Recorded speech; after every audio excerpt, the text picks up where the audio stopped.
Good afternoon, class. My name is Michael Fridovich. I'm a city councilman in Gulfport, Florida. Gulfport, Florida is a town directly across the street from St. Petersburg, Florida. I've been the city councilman for 8 years, and I'm this year's vice mayor. My Georgia background, however, is I went to Georgia State and got a degree in urban studies and in history. I lived in Midtown for over 10 years, Midtown Atlanta. Lived in Marietta briefly, lived in Macon, and lived in LaGrange.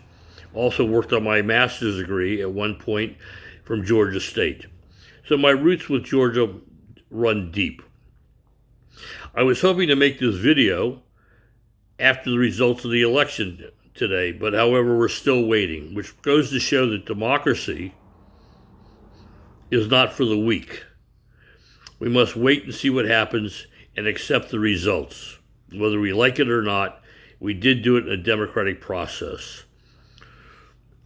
What makes the United States unique is that we have been working this way longer than most people as far as democracy goes. We're the country with the longest constitution, as far as I know, in the world. Now let's talk about what government can do for you. Government, unfortunately, has a tendency to try to solve a problem after it happens. What we should be doing is spending our time trying to stop the problem before it happens. And this sometimes runs counterproductive of what we can do. In Florida, we have many hurdles to cross to deal with democracy in government. One of them is that we have term limits on our state legislature. This almost makes you a lame duck by the moment you get in because you know you're only going to be here for 8 to 10 years and then you're out of office. This election has shown that if people want someone out of office or want change, they vote. We also have what is called sunshine in this state.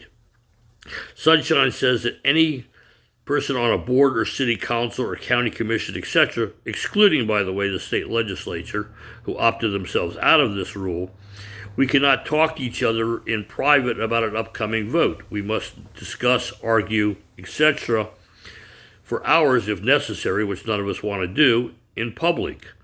This is a little like laying next to your significant other in bed and not being able to talk about the kids. I was hoping to have this discussion with the questions and answers, etc., in person, but due to the virus, as you can tell, we are still doing this by virtual. Please continue wearing your mask. It is not a political statement, but a health issue. Have a happy holiday, the upcoming holidays of Christmas and Thanksgiving and New Year's. Let's hope we can come together as a nation and solve our problems in a peaceful way.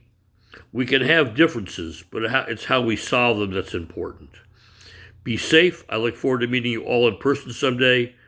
Talk to you soon. Thank you very much for your time.